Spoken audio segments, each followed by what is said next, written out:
चंद्रयान 3 इतिहास बनाने में अब महज कुछ ही घंटे दूर है। निर्धारित कार्यक्रम के मुताबिक 23 अगस्त को शाम 5 बजे के बाद इसरो चंद्रयान 3 के लैंडर मॉड्यूल को चंद्रमा के दक्षिणी ध्रुव की सतह पर उतारने की तैयारी कर रहा है। 40 दिनों की लंबी यात्रा के बाद चंद्रयान 3 का लैंडर सतह पर उतरने की तैयारी करेगा, लेकिन इसकी सबसे अहम प्रक्रिया लैंडिंग की है, जो बहुत नाजुक और जटिल है। लेकिन क्या आपको पता है कि इसमें सबसे अहम अंतिम 15 मिनट होते हैं। चंद्रयान 2 की लॉन्चिंग में यही 15 मिनट अहम साबित हुए थे और तब इसरो के अध्यक्ष रहे सिवन ने मिशन की नाकामी को 15 मिनट का आतंक बताया था। 2019 में चंद्रयान 2 की लॉन्चिंग में लैंडर मॉड्यूल चंद्रमा की सतह पर 2.1 किलोमीटर की ऊंचाई तक पहुंच गया था। यहाँ तक तो सब कुछ ठीक रहा, लेकिन इसके बाद एक छोटी सी तकनीकी गड़बड़ी के कारण लैंडर मॉड्यूल क्रैश हो गया। इसरो के मौजूदा अध्यक्ष एस सोमनाथ ने कहा कि चंद्रयान 3 लैंडर मॉड्यूल के साथ इस तरह की दुर्घटना को रोकने के लिए सभी इंतजाम किए गए हैं और अगर गणना में छोटी सी भी त्रुटि होती है तो वैज्ञानिकों ने चंद्रयान 3 के लैंडर को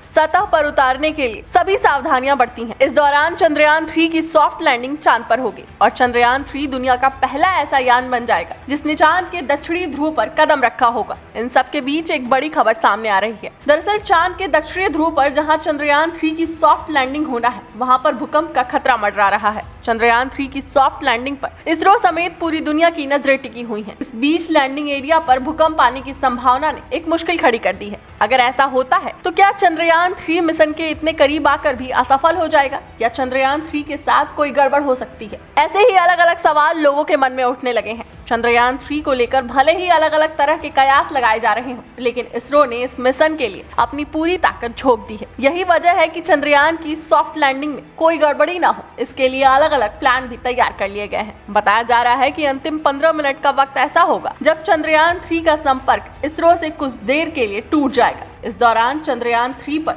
इसरो का कोई कंट्रोल नहीं रहेगा। यही वजह है कि हर कोई इस बात से डर रहा है, अगर भूकंप आ गया तो क्या होगा। लेकिन इसरो ने इसका तोड़ भी निकाल रखा है। इसरो ने सॉफ्ट लैंडिंग एरिया में किसी भी तरह की गड़बड़ी को ध्यान में रखते हुए प्लान बी बना रखा है। यानी अगर चंद्रयान 3 को किसी भी तरह का खतरा होता है तो तुरंत प्लान बी पर काम शुरू कर दिया जाएगा। इसके तहत इसरो ने सॉफ्ट लैंडिंग के लिए अलग से वैकल्पिक साइट की तैयारी कर रखी है। यानी अगर भूकंप समेत कोई खतरा सॉफ्ट लैंडिंग पर होगा तो चंद्रयान 3 को मोरेटस क्रैटर के पश्चिम में एक वैकल्पिक लैंडिंग साइट पर उतारा जाएगा, जहां से पूरी तरह से सुरक्षित तरीके से लैंड कर सकता है। यही नहीं, चंद्रयान 3 में चंद्रभूमि त्वरण की माप और इसकी तह की टेक्निक का रिसर्च करने के लिए चंद्रयान 3 के लैंडर में एक भूकंप मापी सेट भी लगाया गया है। ये सॉफ्ट लैंडिंग के खतरे से जुड़ी पूरी और सटीक जानकारी इसरो तक पहुंचा देगा और इसरो अपना काम शुरू कर देगा। वहीं आपको बता दें कि गुजरात के अहमदाबाद स्थित इसरो के स्पेस एप्लीकेशन सेंटर के डायरेक्टर नीलेश एम देसाई ने कहा कि लैंडर मॉड्यूल और चंद्रमा पर स्थितियों के आधार पर हम निर्णय लेंगे कि चंद्रयान 3 को किस तरह